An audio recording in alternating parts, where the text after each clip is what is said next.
Pokemon Legends ZA, I guess, according to a couple of news outlets, saying that it's being review bombed.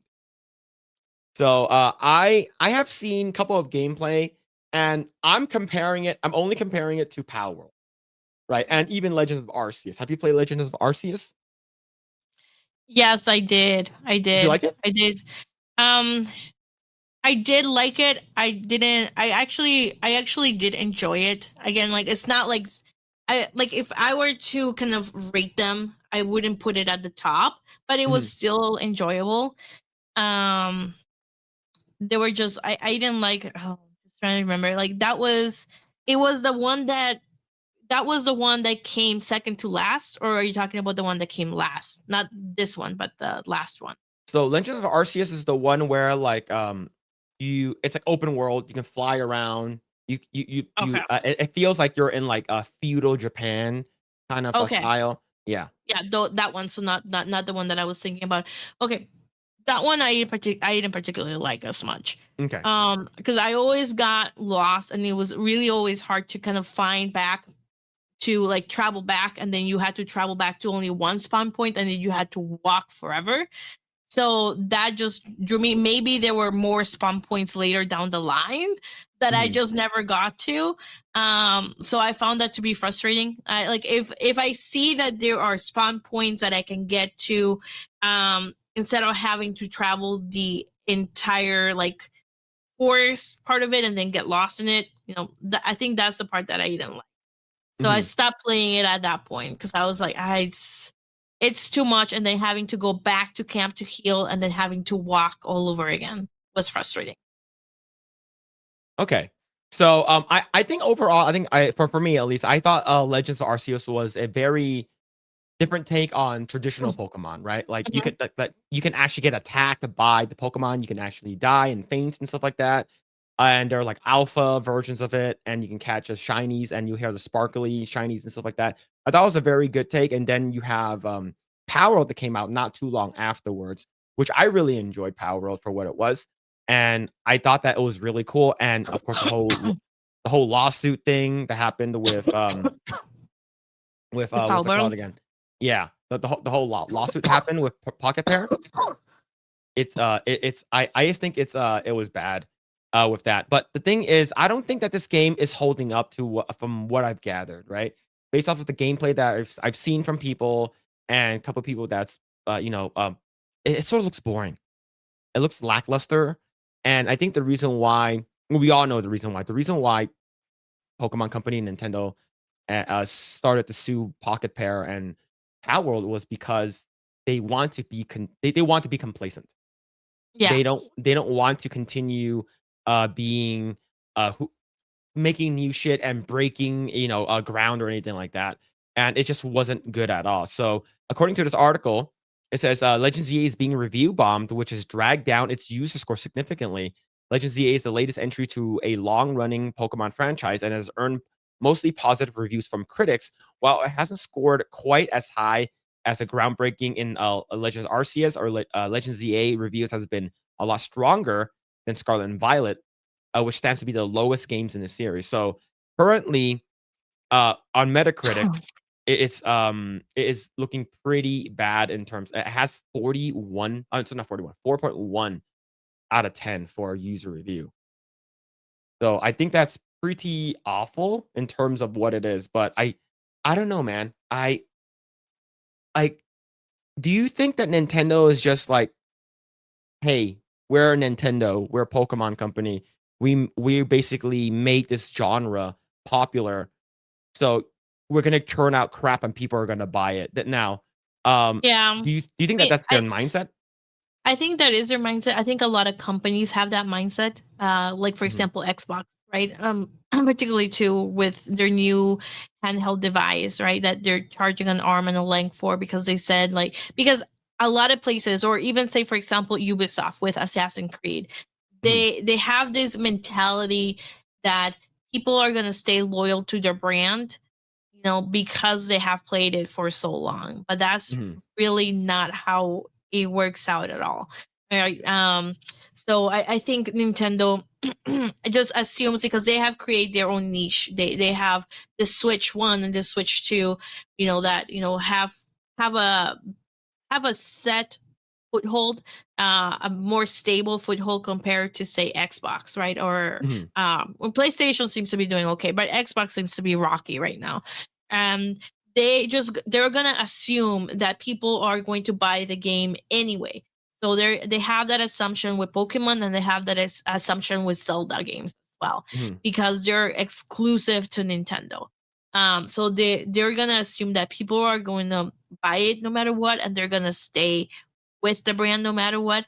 That's why Nintendo has been very protective of everything that has to do with Nintendo.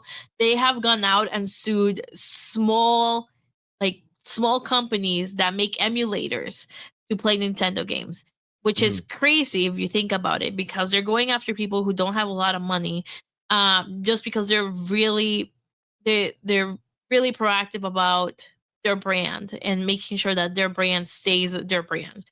So, but they're going against emulators because they don't want to share that money, or or part of that pie with anybody else. And they're gonna do the same thing like what they did with Pal World. Like they had something like 15 different patents in Japan, and some of those patents were waking up. So they had a patent about the laying down on the bed and then waking up. And then their argument was, well, that's now a Nintendo patent. You can't have it in any other game. Other games have that all the time. Like yeah, Minecraft, everybody has it. Then they had other patents about like how you throw the ball, what the ball looks like, the fact that there's a creature coming out of the ball, the fact that you can ride a creature, right? The mhm, fact that a creature engages in a fight with the other creature. So they had a lot of different patents, and some of them make no sense whatsoever, right? And only a few ended up being more uh, holding, like, I guess, sticking around. That was the one about writing the creatures, for mhm, example, right? yeah. So it's just this is absolutely crazy.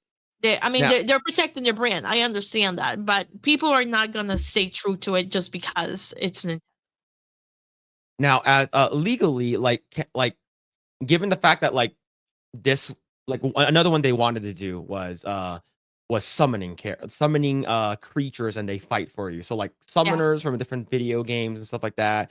Like, because we have stuff like Final Fantasy 14 or even other ones like, I remember, Blizzard removed one of their, pet battles from their game just preemptively, from World of Warcraft because they don't want, any, backlash from the Nintendo company, right? So it was something that's so, like, vague and is vague for a purpose, and it's supposed to be, like, huge, like, blanket to cover all of this kinda stuff. Like, can that be, like, thrown out? And, like, let's say if, like, the people looking at this is like, "This is stupid," right? Like, every game has this. That means that you're gonna retroactively go attack all these games that has summoners and pets and stuff like that? Like, how does that work in terms of, Yeah. legally, you know? I mean, you might win, but you're gonna spend a huge amount of money. and Mhm, that and that's the problem, right? Because I mean, the reason why they have these patents might not be because they believe they're the only game that should have the art of waking up right from a bed. It's because they use it against particular companies that they feel threatened for, or they feel that are threatening Nintendo or Pokemon or one of their brands, because going through a lawsuit is really, really expensive, right? You're going to need experts. You're going to have depositions. You're going to have a lot of lawyer fees and costs that you're going to have to pay, right? It's going to get really, really expensive. And that by itself is a deterrent. so sorta like, we're not trying to, like, put these, like, crazy claims in. We wanna basically, like, we have infinite amount of money. Yeah. So we have infinite money glitch, and you guys don't have that. So we're just gonna ride Yeah. this out because we have a lot. Oh, okay. So it's basically a battle of money. Yeah, it is. Okay. It usually is in court. It usually is in court. It usually always ends up being, do you have enough money to defend this claim, or are we going to settle? And that's Wow. why I would say a huge majority of cases end up settling, because only one party has more money than the other, right? And then you sit down and you have the cost benefit analysis, and maybe if you have insurance, insurance will pay for it, sometimes not, right? And you have to figure out how much money are you willing to bleed and how much risk are you willing to have Mm. to take on, because not everybody's comfortable with risk. Some people are more comfortable, if you tell them, 10% will win, 50% will win, they'll be like, let's do it, right? Some people, like, you tell them like, okay, like 80% will win, and they're like, oh, I don't think so, no, Yeah. Okay, so they don't want to, like, make that risk just because it's like, "How about if we don't?" Right? yeah. Okay. Yeah, because Alright. with the risk comes the money, and sometimes depending on what statute you're looking at, you will then have to pay the other side's attorney's fees and costs. And if we're talking about a lawsuit, with just the other side's attorney's fees, say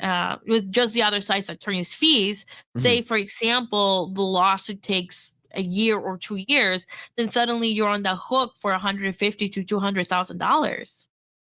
Yeah. And, like, the It's smaller, really, yeah, like, devs don't have that type of money, yeah, right? So it's like, "Oh, we either make this game that we work so hard on, or we, we pay and, fight this in court, and the chances of us winning it is 50%." It's like, yeah, right? So, okay. yeah. Yeah. Yeah, I mean, that's always going to be a question, is, are you, how willing are you going to be to pay and foot the bill, right? Mhm. Because it's not very common to get a contingency fee on something like that. You might get a contingency fee with an attorney in some cases. Thanks for checking out this segment from the Project Eggroll podcast. Make sure to catch us live every Saturday at 7 p.m. Also, be sure to subscribe, and we will see you all there.